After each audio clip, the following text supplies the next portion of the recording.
રત્નાલથી પાંચોટિયા ધામ સુધીની ભવ્ય પદયાત્રાનો પ્રારંભ ચિદાનંદ સંપ્રદાયના મહંત ત્રિકમદાસજી મહારાજના હસ્તે કરવામાં આવ્યો હતો।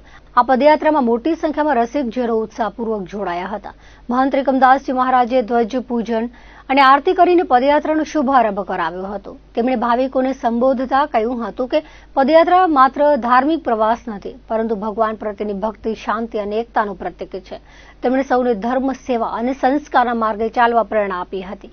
આ પદયાત્રામાં રાજ્યમંત્રી સહિત અન્ય આગેવાનો તેમજ રસિકજનો જોડાયા હતા।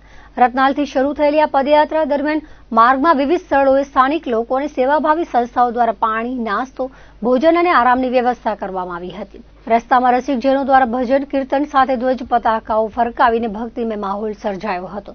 રત્નાલથી શરૂ થયેલ પદયાત્રા ગોવર્ધન પર્વત, સત્તાપર, અંજાર, ખેડોઈ, ગુંદાલા, ઝરપરા, ગુંદિયાળી, કાઠડા થઈને પાંચોટિયા પહોંચી હતી।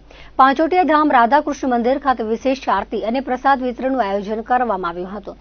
આ પવિત્ર યાત્રા દ્વારા ભક્તોમાં ઉમંગ, આધ્યાત્મિક ઉર્જા અને સંપ્રદાય પ્રત્યેની અડગ શ્રદ્ધાનું નવું ઉદાહરણ પ્રસ્થાપિત થયો હતો।